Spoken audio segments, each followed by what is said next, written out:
Ce matin, maintenant, on va draguer les Écritures. Jérémie chapitre 31, verset 29. Nous parlons de la famille, c'est la semaine de la famille. C'est la semaine de la famille. Jérémie 31, 29.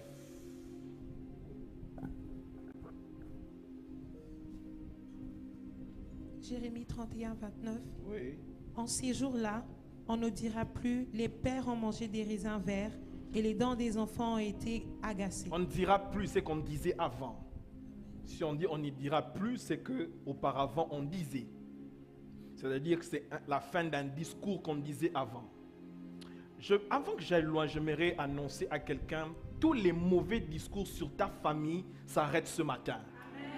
Tu ne dis pas amen parce que tu n'aimes pas ta famille. Je disais, tous les mauvais discours sur ta famille s'arrêtent ce matin.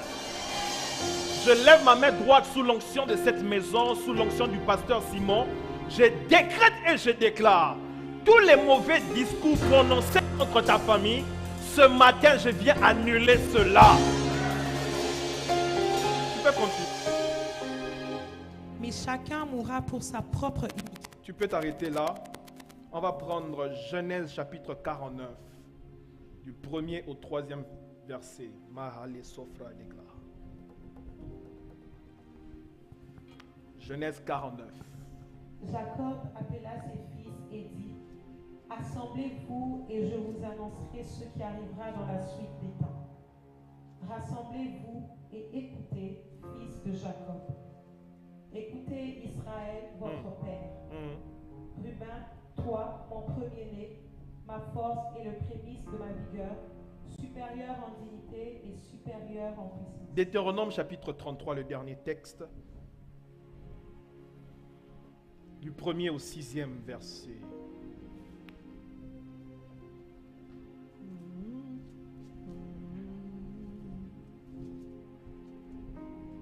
On y va. Voici la bénédiction par laquelle Moïse, homme de Dieu, bénit les enfants d'Israël avant sa mort. Il dit, l'Éternel est venu du Sinaï, il s'est levé sur eux de Séir, il a resplendi de la montagne de Paran, et il est sorti du milieu des saintes myriades. Il leur a de sa droite envoyé le feu de la loi.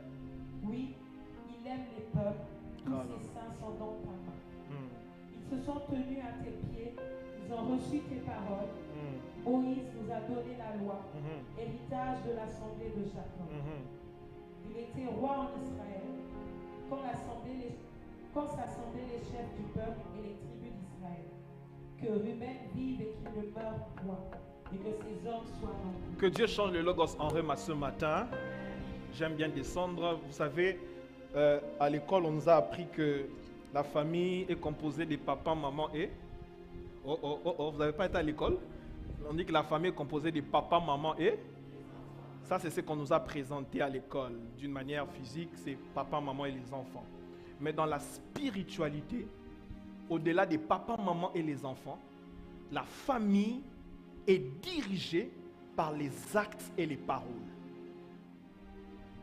Quand on dit que quelqu'un est maudit ou les liens familiales, ce sont des actes et des paroles. C'est pourquoi le texte de Jérémie dit on ne dira plus. Ça, ce sont les paroles. Les parents ont mangé, ce sont des actes. Dans la spiritualité de famille, la spiritualité qui dirige des familles, c'est les actes et les paroles. C'est pourquoi je crois qu'en tant que parent ou en tant que futur parent, vous devez prononcer de bonnes paroles et poser des bons actes. Parce qu'une famille est dirigée par des actes et des paroles. C'est ça la spiritualité de famille. Et c'est pourquoi vous allez voir dans la Bible, quand Abraham bâtissait l'autel, c'était pour sa postérité. Là, c'était un acte. C'est pourquoi on parle de Dieu d'Abraham, d'Isaac et... Parce que Abraham a posé des actes. C'est quand vous allez voir que la Bible dit, Jacob s'est retrouvé quelque part, il était en train de dormir, l'ange l'est apparu, il a dit, je suis le Dieu de ton père Abraham. Parce que chaque famille est dirigée par des actes et des paroles. Ce matin, nous allons poser des actes et nous allons libérer des paroles. Non, ton amen me dérange. Les actes que nous allons poser ce matin vont influencer les 10 générations ou les 30 générations après toi. Parce que une famille est dirigée par des actes et des paroles. Quand on dit qu'une famille est ensorcelée, c'est un vieux sorcier qui a soit parlé, qui a soit fait des actes. Mais seulement, j'ai un problème, c'est que nous avons laissé les actes et les paroles à la spiritualité négative. Or, nous aussi, nous avons le pouvoir de libérer des paroles et de poser des actes. Oh my God.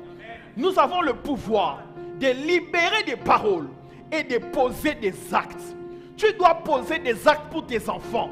Tu dois poser des actes pour tes arrière-enfants. Tu dois poser des actes parce que lorsque tu veux influencer une famille, on utilise les actes et les paroles. C'est pourquoi il est important en tant que parent, pour ceux qui sont déjà des parents, chaque matin, de bénir son enfant. Les Juifs ont cette culture que chaque matin, lorsqu'ils prient à Dieu, ils bénissent leur premier-né. Parce que la famille est dirigée par ces deux choses. Les actes et les... Dis avec moi, les actes et les paroles. Mais ce matin, nous allons poser des actes aussi et nous allons libérer des paroles. La Bible dit, pasteur, Jacob veut mourir. Jacob veut mourir et Jacob sent qu'il veut mourir. Jacob appelle ses enfants et il commence à libérer des paroles. Il prend Ruben.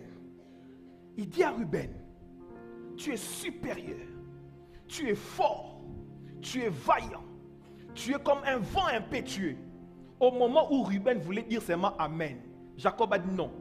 Tu n'auras pas la prééminence parce que tu es monté sur ma couche. Ruben avait commis l'erreur de coucher avec une concubine de Jacob. Et quand Jacob a voulu libérer les dernières paroles, Ruben a été maudit. Le premier fils de Jacob a été maudit. Mais imaginez-vous que Jacob était en train de le maudire à la veille de sa mort. C'est-à-dire, personne d'autre ne pouvait changer ça. Donc il a maudit Ruben et il est mort. Or Ruben, ce n'est pas seulement une personne. Ruben, c'est toute une tribu. Oh my God. Je vais vous prouver quelque chose. Regardez. Jacob bénit Judas. Mon pasteur, il dit à Judas, le sceptre de la royauté ne quittera pas ta maison. Et vous allez remarquer, toute la lignée de Judas, il n'y avait que des rois. Parce que il y avait une parole qui dirigeait la lignée de Judas. My God. C'est pourquoi, je vais ouvrir une parenthèse. Quand Jésus a voulu venir sur la terre, l'ange a parlé à Marie. Marie était une lévite. Mais ce que j'aime, elle était une lévite engagée à un homme de Juda. Parce que Jésus, en venant sur la terre, il devait être sacrificateur et roi. Comme sacrificateur, il était de la lignée de Marie. Mais si Marie était engagée à une autre tribu, Jésus n'allait pas être roi. Elle devait s'engager à un homme de Juda, afin qu'il soit sacrificateur et qu'il soit roi. Écoutez, quand vous vous engagez dans une relation, ne voyez pas seulement le rapport sexuel, ne voyez pas seulement les dates, vous devez voir la destinée de quelqu'un. Aïe, aïe, aïe, aïe. Quand on s'engage, ce n'est pas pour aller seulement au restaurant, c'est pour bâtir une destinée.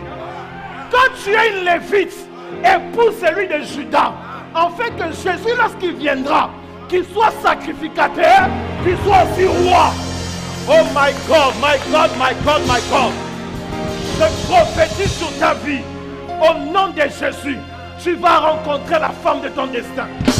Tu vas rencontrer l'homme de ton destin. Oh mon Dieu, les filles d'alliance n'épousent pas n'importe qui. Les filles d'alliance, lorsqu'elles veulent s'engager à quelqu'un, elles regardent la destinée des enfants. Mes enfants seront qui? Si tu veux que tes enfants soient des bandits, épouse un bandit. Mais si tu veux que tes enfants soient des prophètes, aïe, aïe, aïe, aïe, aïe. Écoutez, Qu'on ne vous trompe pas.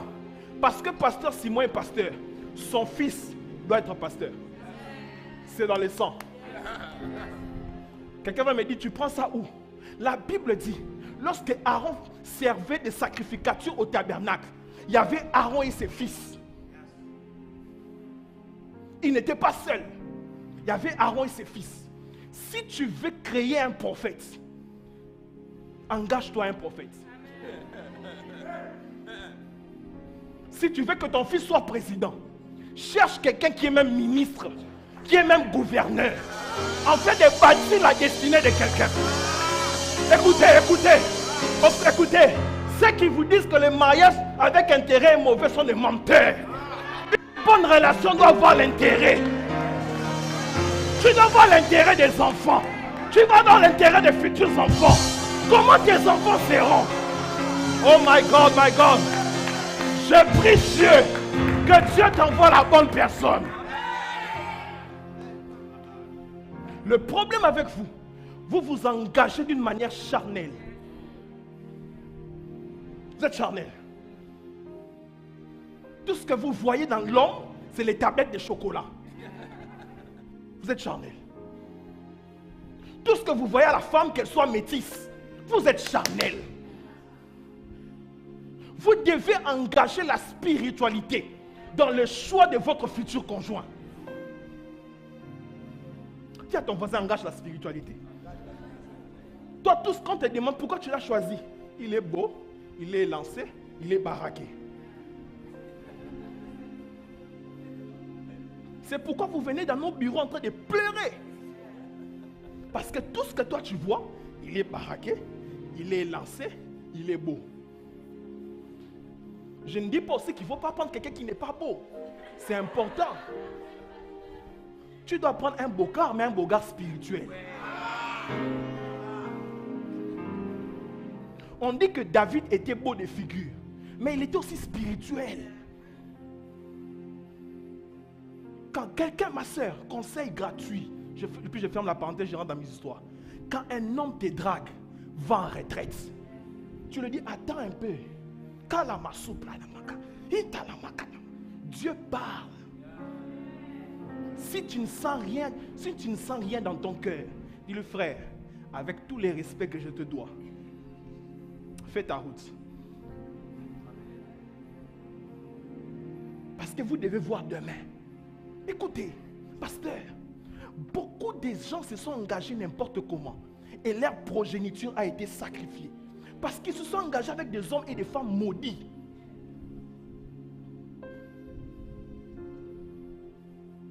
Toi, tu vas épouser quelqu'un qui a des combats dans sa vie. Des combats. Et comme héritage qu'il peut donner aux enfants, c'est quoi? C'est les combats. Engage-toi quelqu'un qui a déjà remporté des victoires sur ces combats. Et là, tu es certaine, même quand le combat viendra, j'ai épousé un champion. Que Dieu te donne un champion. Je ferme la parenthèse. Mais je vais encore vous dire quelque chose. Mon pasteur, je suis toujours chez Jacob. Jacob bénit Gad. Il dit à Gad, les armées vont t'assaillir. Mais à la fin du compte, tu vas osciller. Cherche la bénédiction de Gad, Genèse 49. Cherche la bénédiction de Gad. Gad. 49. Cherche la bénédiction de Gad.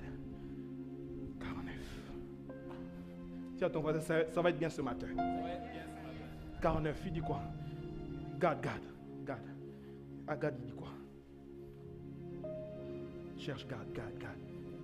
Qui a trouvé Gad? Et des bêtises. Gad, c'est combien? Quel verset? 19.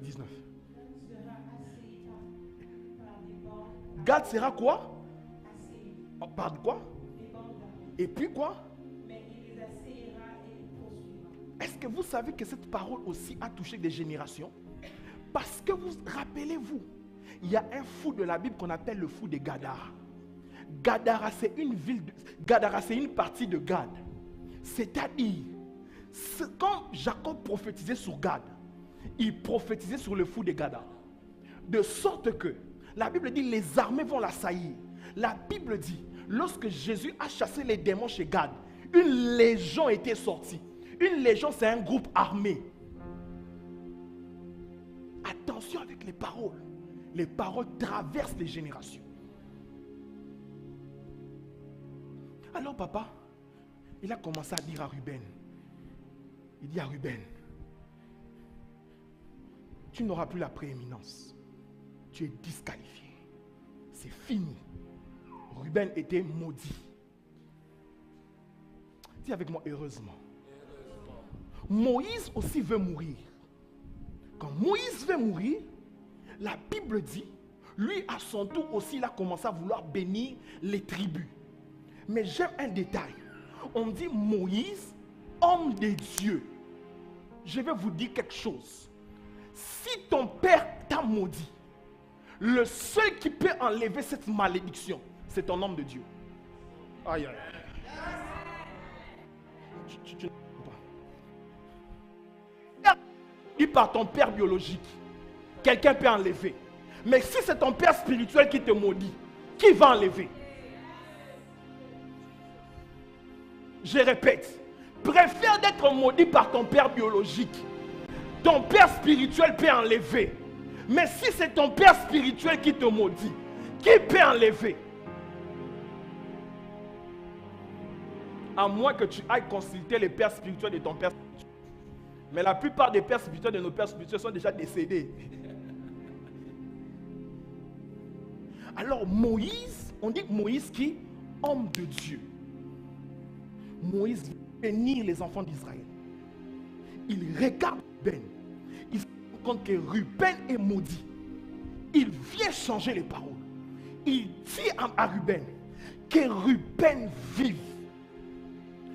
Ce matin, j'ai un mandat sous l'onction et l'autorité du pasteur Simon. Je suis venu changer des paroles, des malédictions sur ta famille. Non, ton amen est compliqué. Je ne sais pas si la pluie te dérange. Je dis ton amen est compliqué. Moïse a changé les paroles de Jacob. Moïse a changé ça. Il dit à Jacob, à Ruben, que Ruben vive. Pasteur Simon venait de parler d'hébreu. J'avais l'impression qu'il regardait à mes notes. Vivre en hébreu, c'est Shaya. Shaya veut dire trois choses. Shaya veut dire ressusciter. C'est-à-dire, quand Jacob maudissait Ruben, la malédiction avait apporté la mort dans la tribu de Ruben. Et quand Moïse est venu, il est venu ressusciter Ruben. Je prophétise toutes les choses qui étaient mortes dans ta famille. Ce matin, j'ai dit ce matin, je viens ressusciter ça. Non, je prophétise au nom de Jésus. Toutes les choses qui étaient mortes dans ta famille, ce matin, je viens ressusciter ça. On va faire quelque chose de prophétique. Cite-moi le nom de ta famille, on y va. Non, je n'entends pas bien le nom de ta famille. Je n'entends pas bien. Je n'entends pas bien. Crie-le plus fort. Attends, je vais te dire une chose, pasteur. Je vais vous dire une chose. Je n'ai pas été sorcier, ne vous inquiétez pas. Mais dans la sorcellerie ou dans le monde spirituel négatif, quand on veut maudire ou envoyer des malédictions à quelqu'un, on ne parle pas à voix basse. On crie. On dit que les prophètes de Baal, lorsqu'ils ont voulu faire descendre le feu, ils se sont mis à crier. Quand on veut maudire une famille, on crie. C'est-à-dire quand je te dis de citer le nom de ta famille, il faut crier.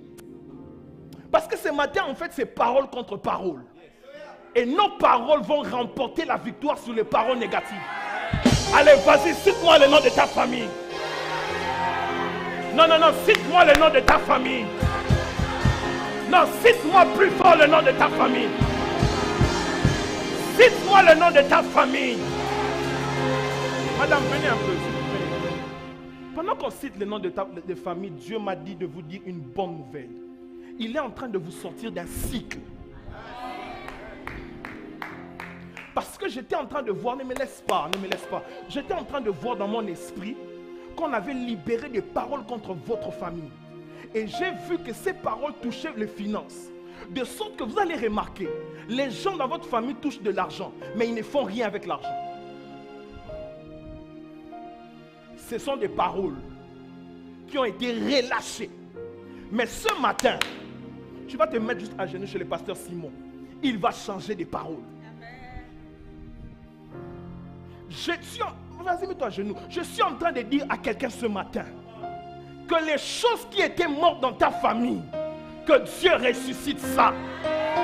Aïe, je dis que Dieu ramène ça à la vie. Ça ne va pas attendre demain. Ce matin même, Dieu est en train de ramener ça à la vie. Oh mon Dieu, cite-moi le nom de ta famille. Cite-moi le nom de ta famille. La Bible dit, quand Jésus était devant le tombeau de Lazare, il a dit, Lazare, sors. Alors que tu cites le nom de ta famille, je vois ta famille sortir de la... Lève-toi et dis, je sors avec ma famille. Non, fais le mouvement prophétique, dis, je sors avec ma famille. Non, fais le mouvement prophétique, je sors avec ma famille. Je prophétise, ta famille sort de la malédiction. Ta famille sort, ça sort. Au nom puissant de Jésus. Oh mon Dieu, je vois des témoignages dans la salle. Je vois des témoignages dans la salle. Qui est premier-né ici? Qui est premier-né? Oh mon Dieu, qui est premier-né? Le premier-né, levez la main droite, le premier-né. Parce que Ruben, c'était un premier-né, pasteur. Et Dieu m'a dit que je dois prophétiser sur le premier-né. Je prophétise. Parce que vous êtes des premiers-nés, Dieu va commencer une histoire avec vous. Vos petits frères et vos petites sœurs dépendent de vous, ils dépendent de vous. Je prophétise. Ce qui va vous arriver, ça va arriver à vos petits frères et à vos petites sœurs. Écoutez, les premiers-nés, levez les mains. C'est anormal que ta petite sœur se marie avant toi. C'est anormal. C'est anormal. C'est anormal. C'est anormal que ta petite sœur reçoit des millions avant toi. Et vous allez remarquer, les familles où les cadets évoluent plus que l'aîné de la famille, vous allez remarquer que la famille compte plus sur le cadet que l'aîné.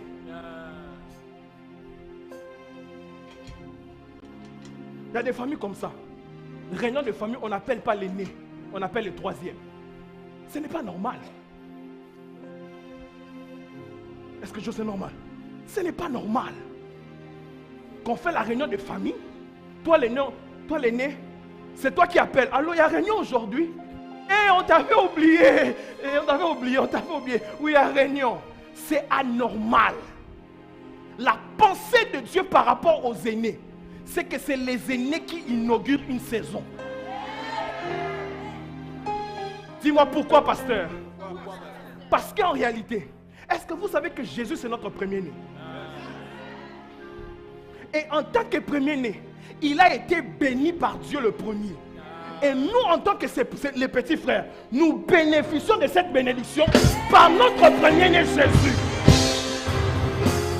J'annonce à quelqu'un, parce que tu es le premier de ta famille, je prophétise, Dieu va commencer par toi et ça va prendre les restes. Est-ce qu'il y a des cadets dans la famille? Les cadets. Tu es premier-né cadet.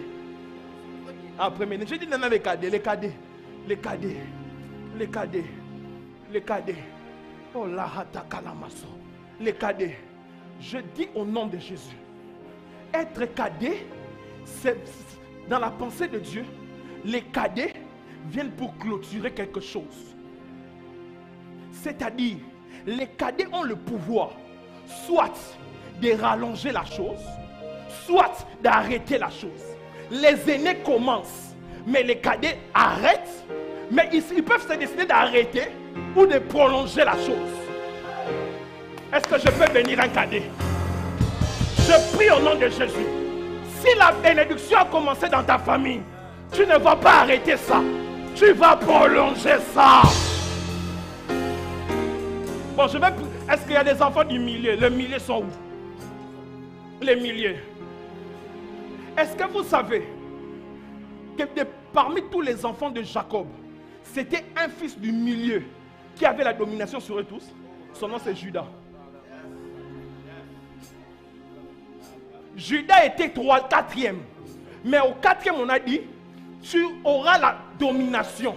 Et tes frères se prosterneront devant toi. Maman. Oh, je prie au nom de Jésus. Parce que vous êtes au milieu, que l'onction royale vous localise. Mon pasteur, je fais une vision. Et dans cette vision, je vous ai vu commencer à prier pour des autorités de cette nation. Oui. Écoutez, je vais vous donner un signe. Pasteur, avant la fin, avant que nous arrivions au milieu de 2025, vous allez rencontrer le Premier ministre.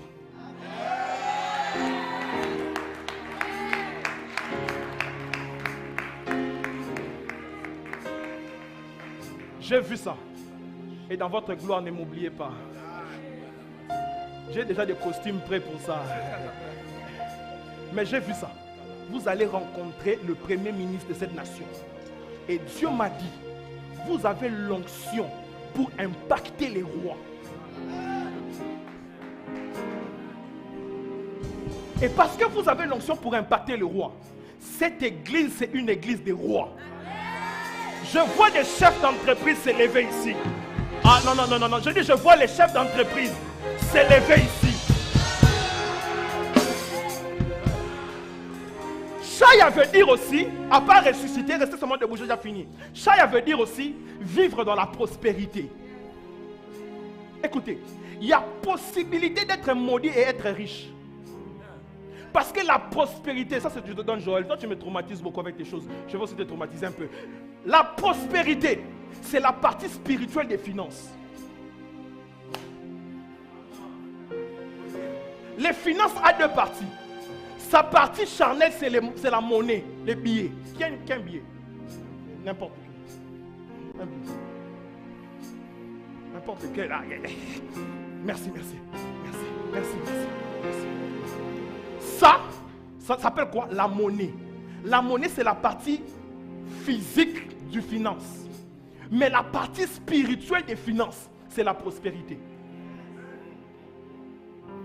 Donc, il y a possibilité d'avoir l'argent sans être prospère. Parce que la prospérité est spirituelle. En fait, c'est la prospérité qui fera en sorte que tu dépendes de Dieu et non de maman.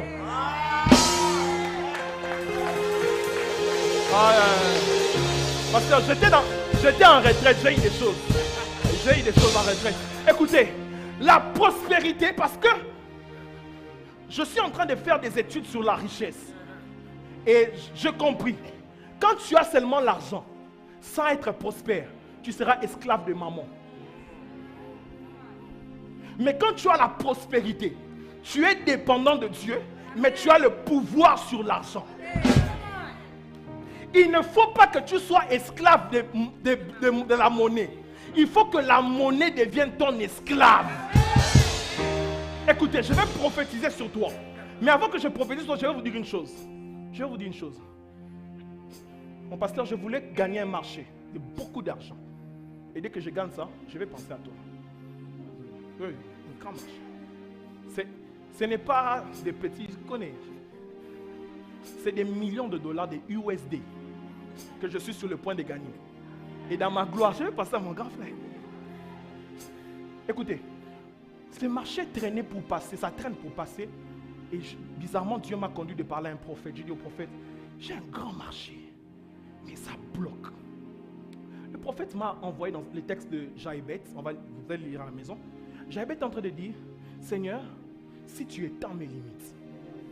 Le prophète m'a dit, il y a des familles comme ça, où un père ou un grand-père s'est limité à une somme d'argent. Et c'est ce qui fait que toute la génération soit limitée à cette somme. Vous comprenez? C'est-à-dire que si mon père s'était limité à 500 000 $, toute la génération peuvent se limiter là. C'est pourquoi Jaébet a dit, attendez. Qui utilise Interact? À Interact, il y a un seuil limite. Hein? Certains c'est $1000, certains c'est 5000, certains c'est 10 000, que tu ne peux pas dépasser. Dans des familles comme ça, les familles sont régies dans les systèmes Interact. Il y a un seuil que vous ne pouvez pas, parce que quelqu'un s'est limité là. Elle a dit, si tu éteins mes limites, regarde, le prophète là m'a dit de faire. Il m'a dit toute la semaine, prends l'argent, mets ça dans tes chaussures, marche avec, commence à m'a dire, Seigneur, éteins mes limites. Seigneur, éteins mes limites. Bon, si tu veux, tu peux faire ça cette semaine. Hein? Seigneur, éteins mes limites. Parce que vous devez briser le seuil. Vous allez remarquer, Dieu vous bénit financièrement, mais tu ne dépasses pas une certaine limite. Parce que l'interact familial vous a limité là.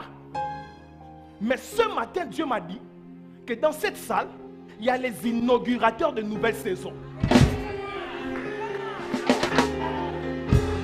Ce qui n'est jamais arrivé dans ta famille, ça va commencer par toi. C'est pourquoi je dis, Chaya veut dire vivre dans la prospérité. Je prophétise, si ta famille n'a jamais touché 100 000, Dieu va commencer 100 000 avec toi. On va faire quelque chose de prophétique. Cite-moi les montants que tu veux, cite ça. Ah. Cite ça, cite ça. Cite ça, cite ça. Cite ça, cite ça. Cite ça, cite ça. Sois prophétique, sois prophétique.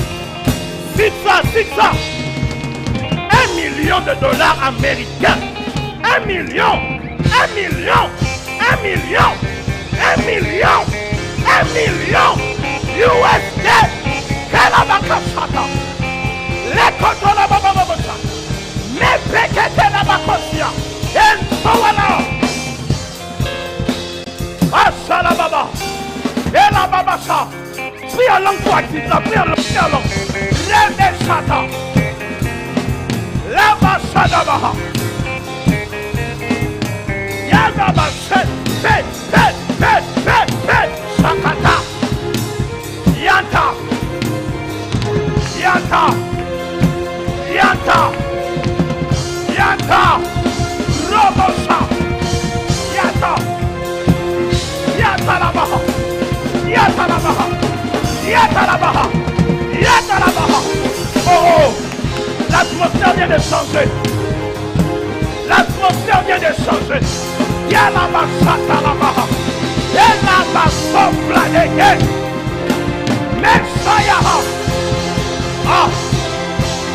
Ah. Yala basa. Ya. Monte alors.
Attends, on va prier encore. Oh mon Dieu, pendant qu'on priait, Dieu m'a dit, la limite vient de tomber. Yes. Ton amen n'arrive pas à l'autel, je répète. Dieu m'a dit, la limite vient de tomber. Amen. La dernière des choses, on va prier. Shaya veut dire vivre pour ne plus mourir.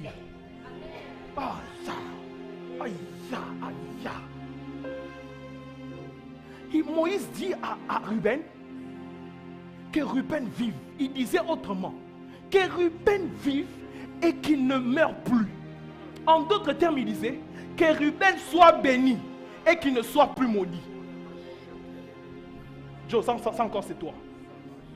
Dans une famille, la malédiction a une date d'expiration. Mais la bénédiction. Est-ce que je suis dans la bonne église? La malédiction a une date d'expiration. La Bible dit que la malédiction se limite à la 4e génération. Ça a une date d'expiration. Mais la bénédiction. Je prie Dieu que tu sois béni et que rien ne vienne te maudire. Je vais dire un décret fort, je dois toucher mon frère parce que c'est fort. Tout celui qui va oser encore te maudire, qu'on l'appelle du nom des cadavres. Nom de Jésus. Je répète, tout celui. Parce que vous savez pourquoi je dis ça? J'ai fait une vision et dans la vision, je vois une femme en train de me menacer maintenant. Je fais sans vision. Une femme en train de me menacer. Mais je dis encore, c'est lui qui va oser te maudire. Parce que moi et mon frère, nous venons de te bénir. C'est lui qui va oser. Ses enfants auront le nom des orphelins. Oh, de Jésus.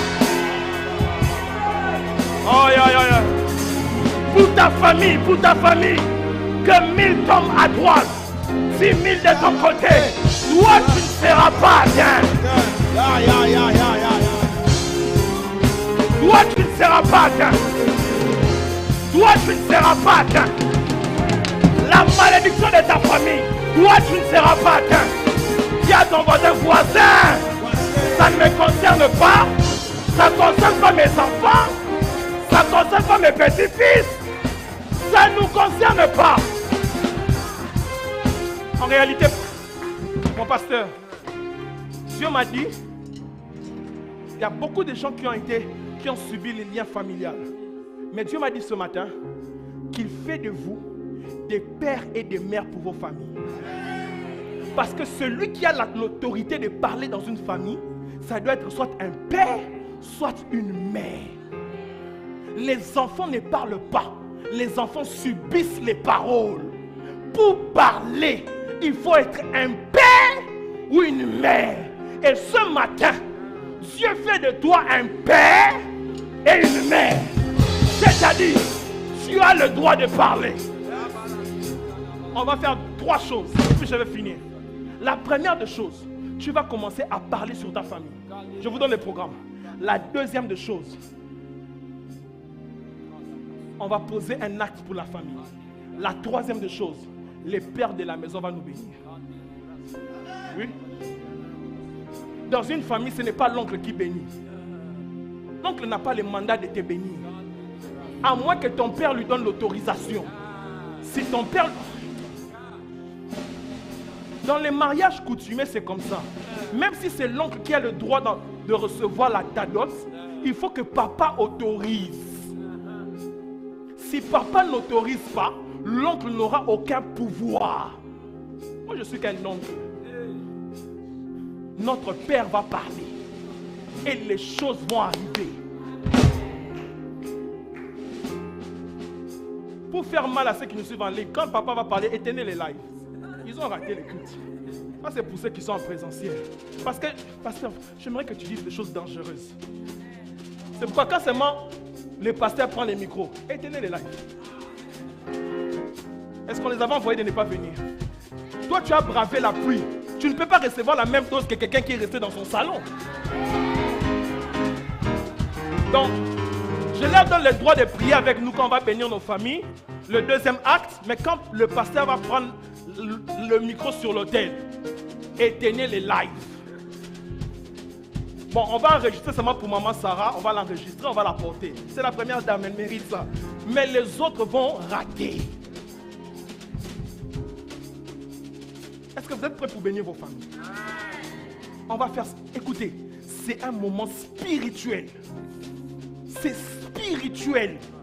Je disais que les familles sont dirigées par quoi? Les paroles et les actes. C'est spirituel.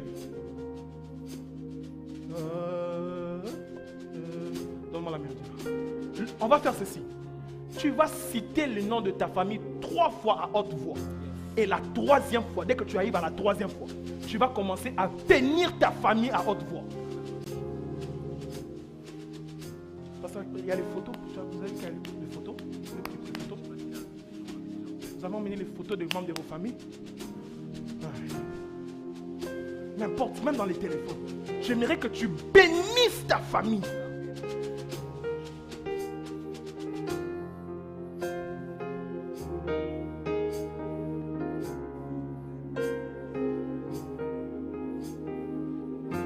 Je fais une vision. Pasteur, je fais une vision.